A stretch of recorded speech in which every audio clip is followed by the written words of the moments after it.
Welcome back, you guys. I'll be back with another video on the part two of the documentary of Janet Jackson. And this time it starts with the producers asking Janet what is the secret ingredient to be a Jackson.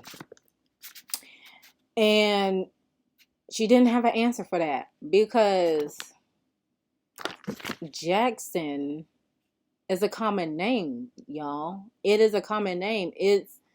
Um it's the talent behind that makes the name, okay? So with her not answering that, that's almost like saying, what is it like for people saying they are trying to keep up with the Joneses? And I'm like, I don't have an answer for that because Jones is a common name, common last name. So I understand where Miss Janet Jackson is coming from when the producer is asking that question, because that's just like when anybody else with a very common last name that has no association with a particular organization, person, all sorts of things. So I was like, that is a very interesting question, but it's I would have answered it's a common last name. In my opinion, it's a common last name. It's the talent behind the name is what makes the name even more bigger. Because in another scenario, that's almost like if you had the last name of Jordan and um somebody would I'm getting all tongue tied, and somebody would be like, oh, are you related to Michael B. Jordan, or are you related to Michael Jordan? And I'm like, and the person would be like, no, I'm not. It's just a common last name. It's just the talent behind that particular last name. It just heightens it a little bit more. All right. So, moving on to the year 1990, when she has been inducted to the Walk of Fame, having 7 top 5 singles on the Billboard, if I'm not mistaken, and which beat Thriller. So, that was a huge moment for her, because of the fact of the matter that now she's in the same playing field with as her brother Michael.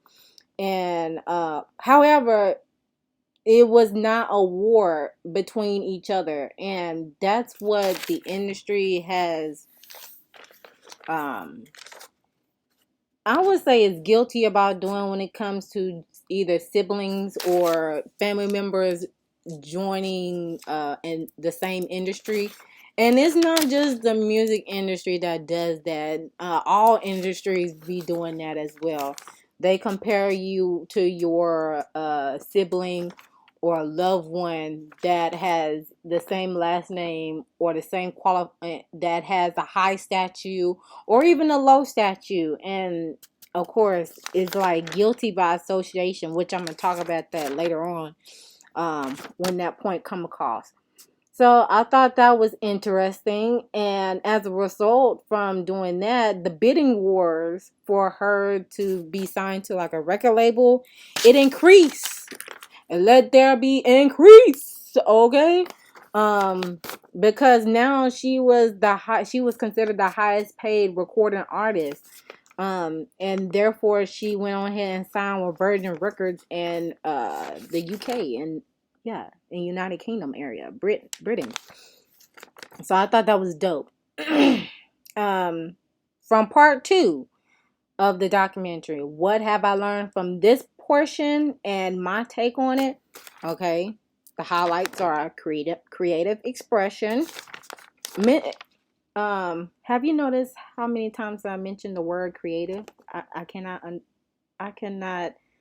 express to you how much that is a big deal when it comes to situations like this, because I am an artist myself, so I understand her point of view on on some things.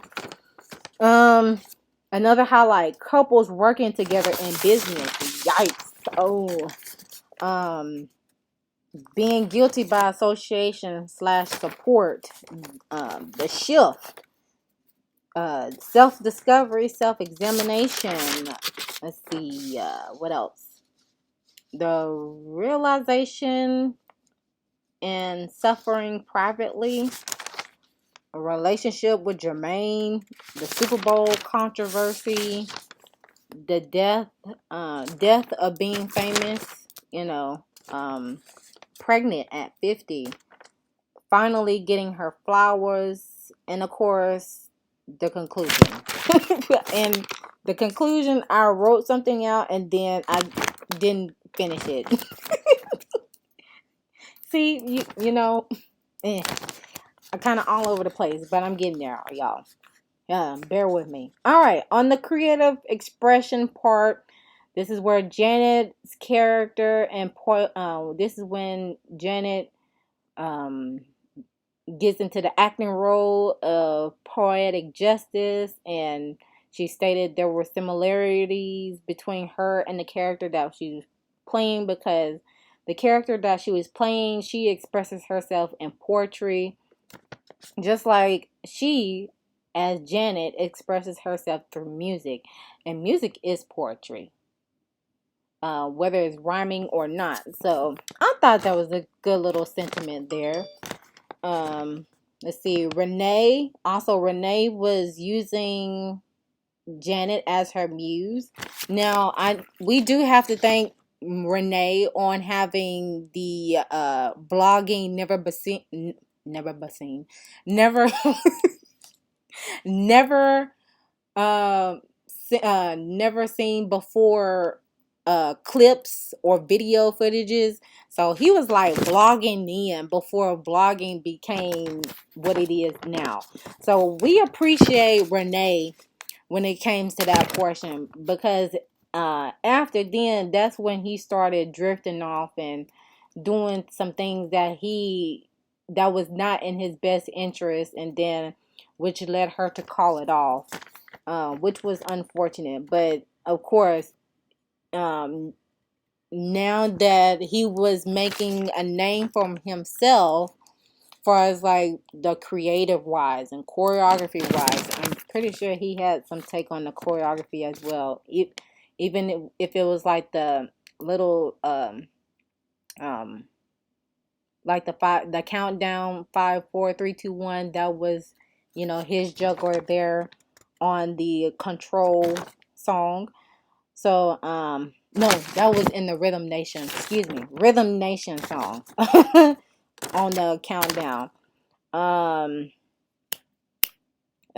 yeah, Renee was basically using Janet as his muse. Janet was his muse, but at the same, because he admired her for her artistry, as well as helping her get into her sexy and sensual side, her divine femininity. Because of her being so naturally shy, he was he was the person there, and he was her go-to person to be able to get that out of her. And that follows into the bracket of couples working together in business, and that could be a double-edged sword, because of the fact of the matter that there is no space for the heart to grow fonder for one another. That's one. And another thing is that there is no downtime between cutting it on and cutting it off. And that is one thing that was hard. It was hard for him to do, was to cut the business portion off while they were at home. And then vice versa, when they were either on set working on choreography, the tour, and or music video shoots and so forth and so on. So those were the cons for couples working together. And we seen that portion play out when it came to Tamar and Vince. Tamar, she was wanting to become a singer, just like her sister. And however, Vince had told her once before in season 2 of Braxton Family Values, like, are you sure you ready? Because it can get a little bit tricky here.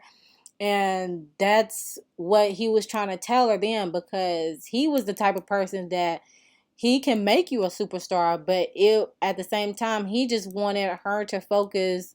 He just he would rather her to, you know, explore her own passions, but singing was her passion. But I think he would rather for her to be a housewife than to be a business partnership with him when it comes to her singing career. And that was one thing he was trying to tell her, because as time went on, it was hard for him. It was hard from him, and I'm pretty sure it was hard for her to cut off the business side. And when it came to them coming home from working, as well as the flip side, putting getting emotions involved in the business when that should have been left at home. So, um, that's a little tidbit for people who, for couples working together. It can work, but at the same time, you got to establish those boundaries head on, because if not, it can trickle down to where it can trickle down to separation circumstances.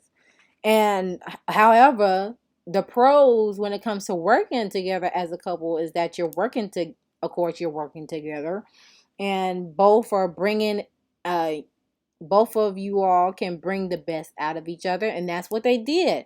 She brought whatever best side out of Renee, which was becoming the creator that he was. And he was able to bring that shyness, well, from her shyness to her sexy, sensual, divine feminine self. So, of course, hello, there are times where you are able to bring out the best in each other when it comes to working each other in the same industry or within the same business. And of course, you're able to share, and lastly, when it comes to the pros, you're able to share the accomplishments of each other. You can celebrate together, and um, and that can be a very fulfilling thing. However, don't get to the point where you're jealous of one another or envying one another because one is excelling and you're not. So I think that's when the trickle effect really started to happen. And that will come down to the shift portion of the highlight. All right, so on to the guilty by association / support.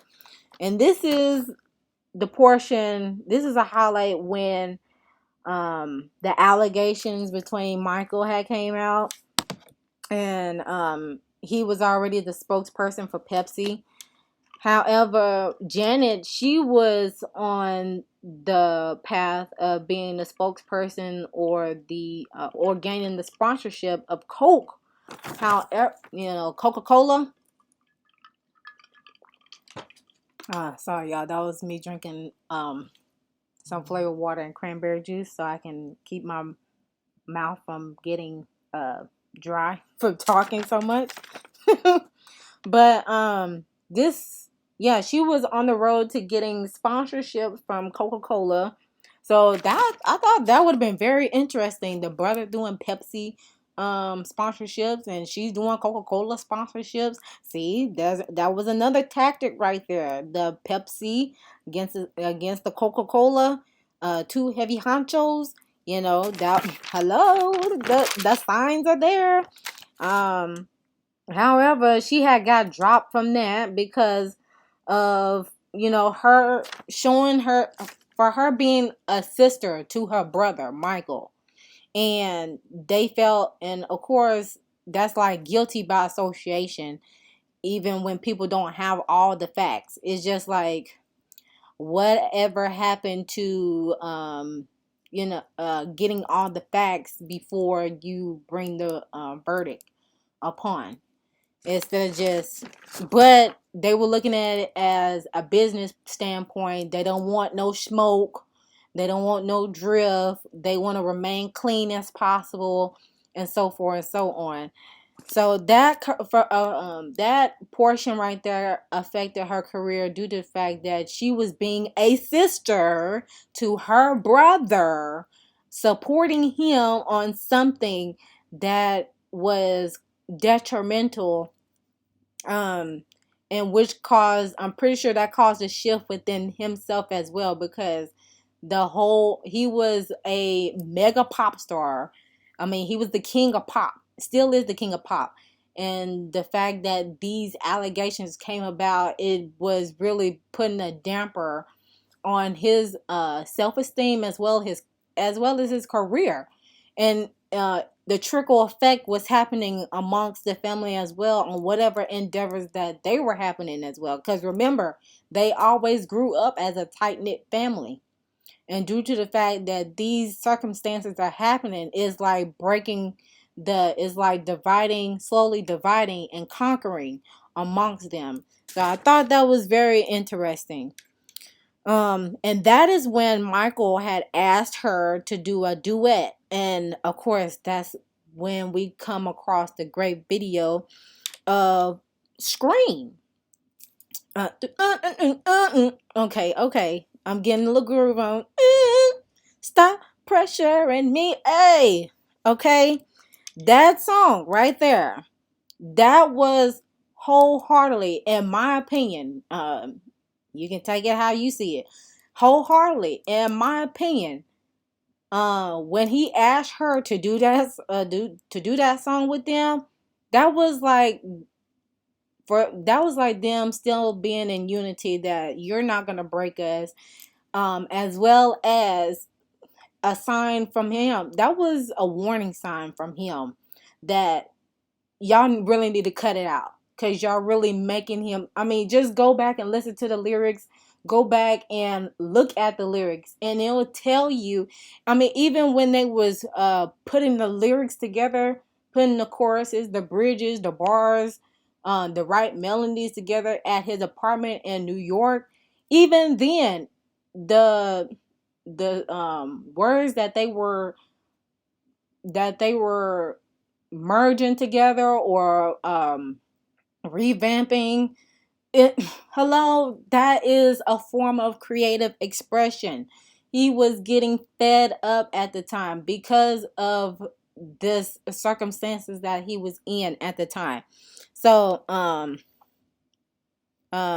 with her reviewing that video, it brought another memory of her, of another area where the people, again, they was trying to divide and conquer, because they wouldn't allow her to see him while he was on set, and they didn't allow him on set when she was doing her portion, which I thought that was out of I was like, what? So you mean to tell me in this video that they did, and there were scenes where, they were dancing together and stuff.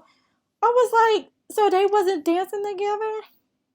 You mean to tell me that, excuse me, they were both doing the dances, but in separate parts, in separate portions, in separate times, and then they just worked their little magic special effects to where they were together? I was like, oh my gosh, that was foul. I don't care what nobody say. That was foul. All right. So that was, let's see. I'll say that was about strike two, when the folks was trying to divide and conquer them when it comes to Michael Jackson and Janet Jackson, because I think the end game was to gain more profit and revenue off them competing against each other, instead of just them letting be themselves, and them loving each other the way they were brought up to be. But of course, when it comes to a certain industry, if not all industries, that's not gonna happen. They gotta they gotta do something to get some drama somewhere. So I really think that was another shift pinpoint there. Besides the incident that happened to Michael with the with his hair caught on fire from uh with those prop sprinkler things.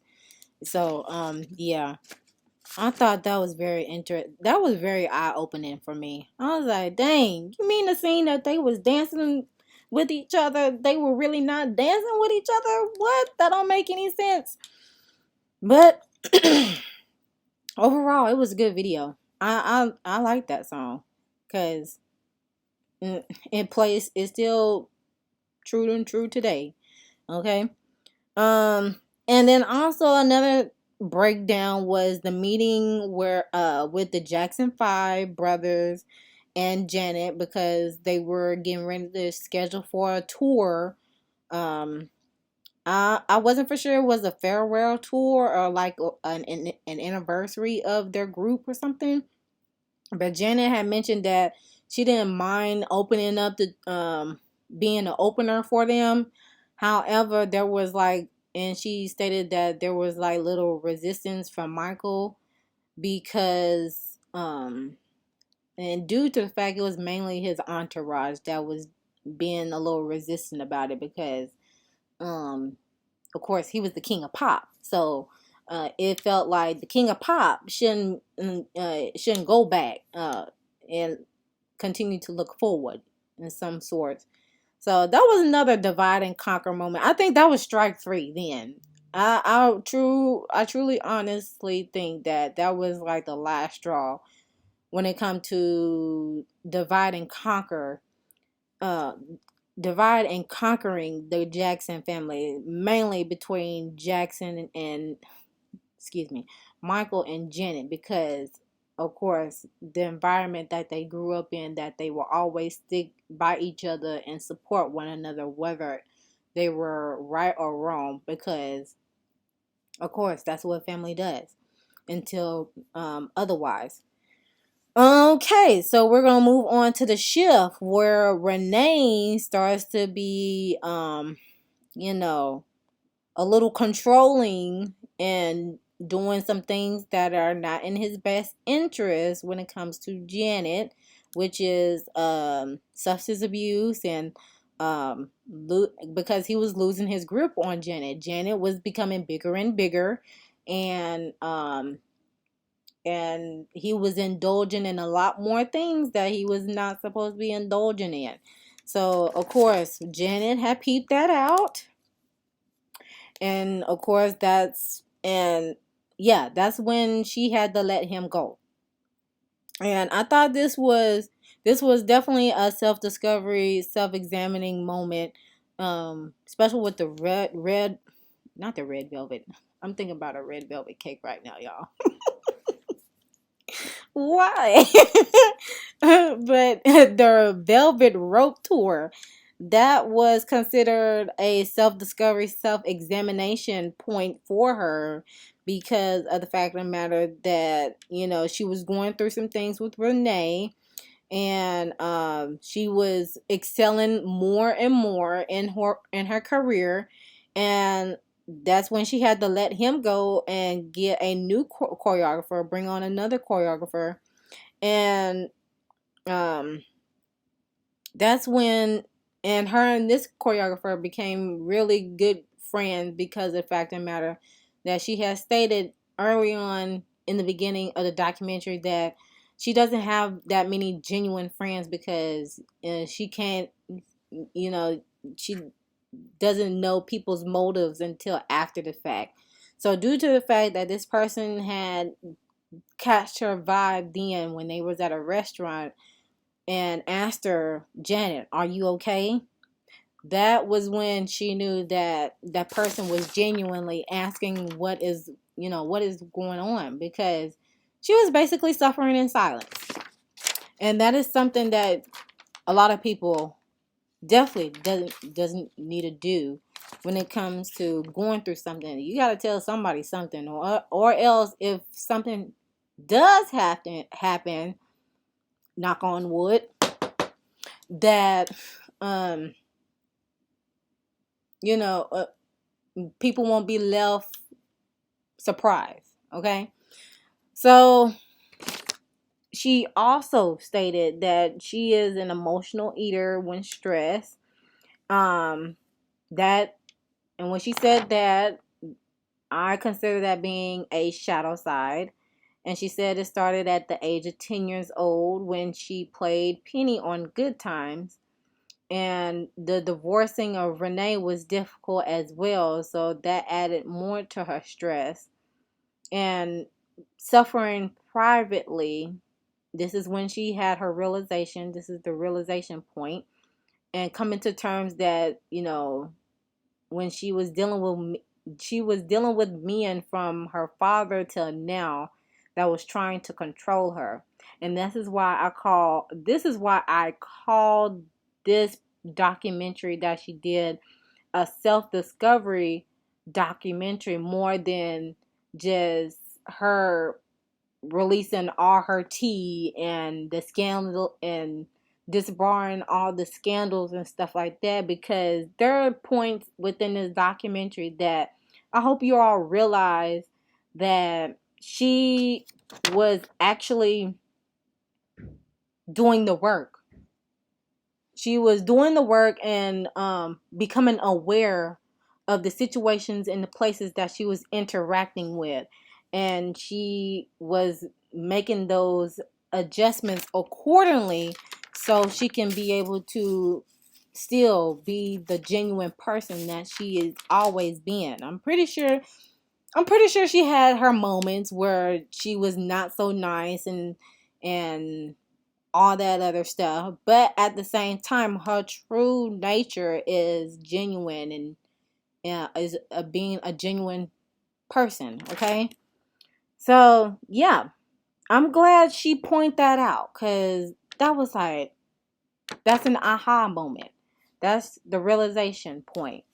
Um, and one of the people had also mentioned, and I'm gonna add this to this realization point portion because I thought this was another good point that was pointed out, was that one of the people that she worked with said one thing is for sure: she never played victim, or never played the victim card. She had enough strength to press on. And this is when the song All For You came about, because I consider that song a joy song, and Stella getting her groove back, as well as a self-discovery song as well, because of the fact of the matter, she had came to terms and she had realized the people that she was attracting and the people that were, trying to control her is what she did not want, and she was going to make those necessary adjustments to uh, keep her sanity. So, and I love the song All For You. I love all songs that Janet has made over the years, had no doubt. But All For You, I remember as a little girl, I was always jamming to that song right there. It's all for you. Just so you want it. That was the jam right there for me. But and still is today. Now, on to the relationship with Jermaine. I'm just gonna touch up on this portion because I'm pretty sure this is what everybody was like. If there was that gif of the head going over the forehead, like, oh man, how did you fumble the bag? You fumbled her heart. Oh my gosh. But however, I hope you was all listening to, there was a couple of points that came across um when she was in a relationship with Jermaine. Okay, one thing, he was not addicted to substance abuse. However, there was another form of addiction that Jermaine had, and that was him working. He was a workaholic, still is a workaholic, and rightfully so. If you try, and when you're trying to establish yourself, trying to make a name of yourself, and also that way you can rest later on in your later years. But even though Jermaine did not have a substance abuse addiction, he had a workaholic addiction, because she stated his work was his girlfriend, and she felt like he didn't give her the proper downtime for her. I'm gonna read that again. His work was his girlfriend. And therefore he did not give her the proper downtime for her. And I'm glad he confirmed in that.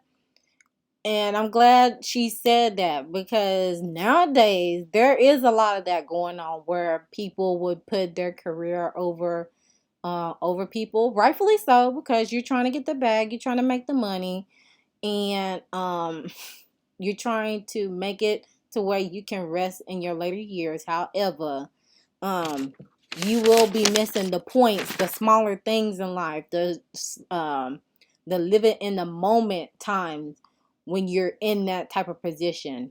I've seen it played out many times before, okay? And I know for a fact that you do not want to be in a predicament where you are, when a person is expressing, well, your loved one is expressing to you that, hey, can you slow down a bit? Can you put that down for a minute so we can get some alone time? Even if it's just 20 minutes, just give me your full undivided attention.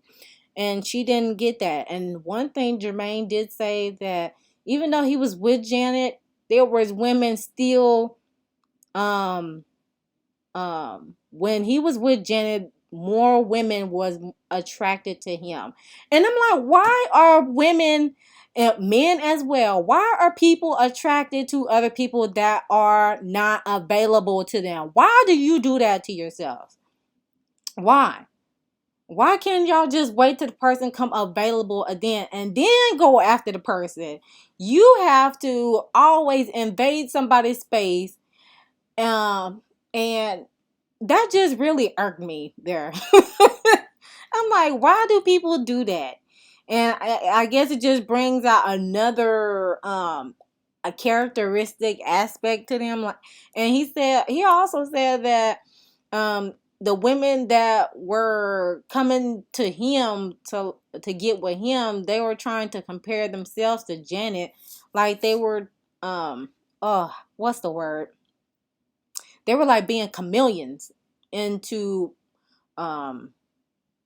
conforming themselves to be like Janet. And I'm like, why?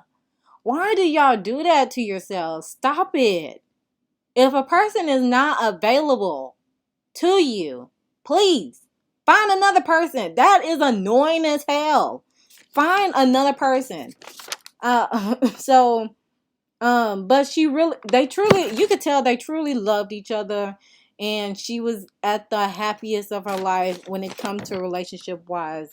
But oh my gosh, that was the most annoying part. Besides him fumbling the bag and saying that he was a man, I was like, oh my goodness, I can't. Next. Okay, Super Bowl controversy. All right. So this happened in the year 2004. Justin Timberlake had accidentally exposed Janet's breast to about 144 million viewers while the two sang Rock Your Body. Following the incident, Jackson's discography was pulled from the broadcast while Timberland's career continued to skyrocket despite his role in the infamous incident. And I'm reading a snippet from the CBSnews.com because I had to look up when exactly did it happen, like the year, because I know I was a youngin' then. I was at least around 11 years old, going on 12. So I was fifth grade going into sixth grade year. And yeah, I seen that event. I didn't think nothing of it. I was like, oh my goodness. And on to the next thing.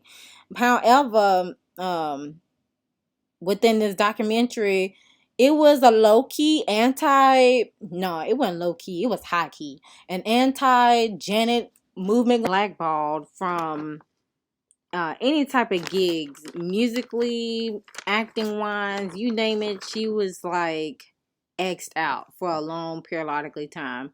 Meanwhile, Justin was able to move forward with his career like nothing happened. However, she did tell him, you know, let me take all the blame and you just press on, or don't say nothing about it, because they already looking at me, so I'm taking the responsibility and relieving you from all the pressure. Because I think then he was just now coming out, he was just now starting his career musically, because he was in the Mickey Mouse Clubhouse with Britney Spears and back in the day.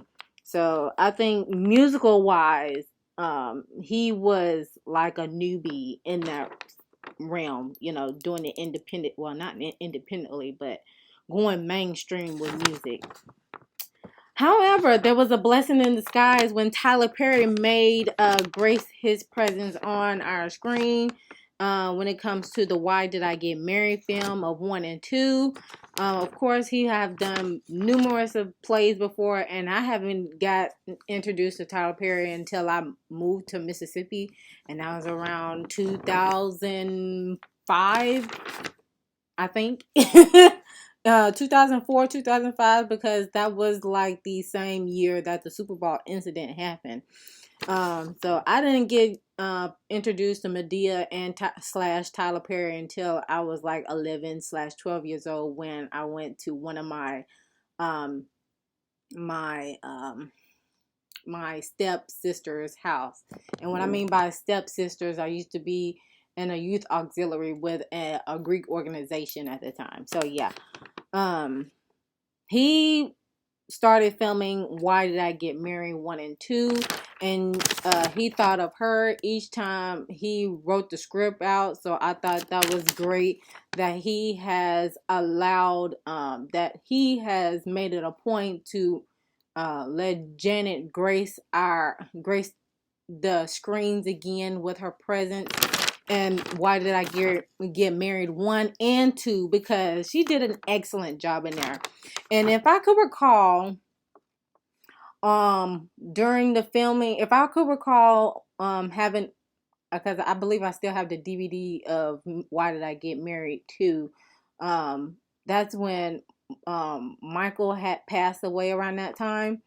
And of course, around that time, you can see the essence of his present. It was still there, but him being there physically has, you can tell it has taken a toll upon the family when it comes to him losing his life. If I can recall that on that behind the scenes, Tyler Perry had mentioned that when they found out he had passed, that they were filming the scene where she was hitting everything with the golf club, the tables, the furniture, and all that sorts of things.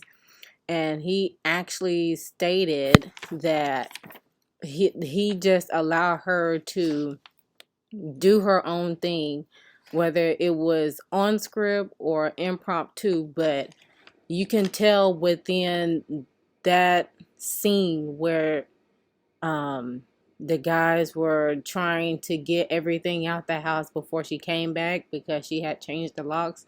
You can tell then that she was in a whole nother state of mind. And from then on, that's when they allowed her to do the scene that she did. So when you go back and watch that movie, you can feel the rawness between her doing that act and then still processing the death of Michael. So that was a very interesting tidbit when Tyler Perry had mentioned that in the behind the scenes portion on the Why Did I Get Married Too. And of course, yes, it still hurts to this day when it comes to Mother Catherine, which rightfully so. And we're just gonna continue to keep her up in prayers, as well as the rest of the family in our prayers, because he has done a great deal for us musically, and I'm pretty sure as a brother and as a son, when it comes to, and as well as a father, far as the life that he lived while he was on the planet. So on to the pregnant at 50. Oh, let me go back on the Super Bowl controversy when I did not know that people were like writing into the I did not know the folks was writing into the FCC and making a big fuss over a nipple. Oh my gosh. That was so crazy of I know the audience can be conservative and they try to keep it family friendly, but after that, no shade, but over the past couple of years, it I don't think it would. At this point, no music is family friendly. Because I'm pretty sure there are some lyrics within each song that is not family friendly. Um, Even when Avril Lavigne was on the stage with his shirt off, um, you can call that a double standard because y'all made a big fuss about Janet then, but with Avril Lavigne taking his shirt off and doing his thing on stage, that was it was okay but cringe at the same time in my perspective. So yeah, the Super Bowl controversy, it it happened. Yes, it happened then. And the times were a little bit still conservative then as it is now, with everybody being fluent in their sexuality and stuff like that. But it's just a thought that really, y'all, your ancestors, you know, nursed y'all with that particular body part. And if it wasn't for Similac coming into play or baby formula, you would have still been sucking on that particular body part to get your nutrition. So get a grip, okay? I don't know why that is just so taboo, but it has been done within centuries. So give me a break at that point. Get over it. So yes, on to the pregnant in 50. So she got pregnant via IVF, and of course that was an exciting part. And she had made the announcement, and this was with her Unbreakable tour. So she made the announcement and she had to postpone because when you are conceiving and when you are getting ready to nest, you have to have all the energy and stay healthy as you can so you can be able to bring life into earth. So, um, even though being pregnant at 50 seems taboo, then in some way now, I don't think is taboo at this point, because especially in her predicament, because she was well established at the time and still is, and the way she is moving across that stage at her age, she is still healthy enough to do her business whenever she can. And the fact that she went back to work within 6 months later, that's great. Everybody can't do that, but just the fact of the matter that she was able to do that, and due to, yeah, she was able to do it. And I commend her on that.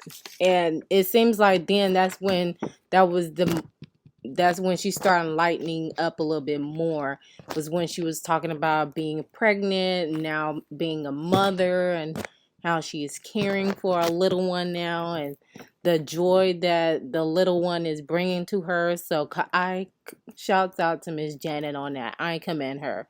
um if I'm not mistaken, my grandma had her last child at around the age of 49 and 50. So is beginning to be uncommon now, or is common, excuse me. So finally, towards the end, she's getting her flowers and she's being eligible. She had been eligible for the longest for the Rock and Roll Hall of Fame. And due to the fact that the controversy of the Super Bowl was still lingering on her when it comes to obtaining that particular award, it was just astounding. However, the power of social media, this is where social media gets an A plus plus at, because it allows people to take accountability and be able to be like, hey, this, it happened in the past. She has continually proven herself that she's been able to press on and still been able to break records till this day. And of course, in the year 2019, that's when she was presented with the award by Janelle Monáe. And of course, you will love, and I'm surprised that the Jackson 5 haven't been able to be in the Rock Hall of Fame yet. So, hello, if it's still possible out there, please allow the Jackson 5 to be inducted into the Hall of Fame, as well as more women, okay?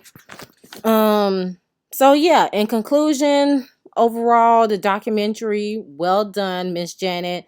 And I kind of got the feeling that it was more like a this is it, you know. This is it far as like telling my story. This is it far as probably doing tours and stuff, um doing stuff musically, because I am now focused on my baby and focused on raising my baby the best way possible and being present at the same time. So yes, congratulations, Miss Janet Jackson. I highly appreciate you and your family bringing um your talents to us in the world, bringing us lifetime moments when it comes to movie wise, bringing us lifetime music that will live from generation to generation to groove into or groove onto, because music is the universal language, whether you know it or not, just as well as art, food, and dance. And that is all that I have, you guys. If you have if you have stayed with me this long, comment down below a sunflower and let me know what was your favorite part of the documentary. I hope you all enjoy this long, deep analysis of my point and my take of the documentary of Miss Janet Jackson, If You're Nasty, Part 2. And yes, please like, share, comment, and subscribe to the YouTube channel. There'll be more content to come. Until next time, begin. I just had a brain fart, you guys. My gosh, it's 10 o'clock p.m. While I'm recording this. But please, please, with that being said, everybody, love one another. Hug one another, and please love thyself, know thyself, soothe thyself, so you can heal thyself. Bye, you guys.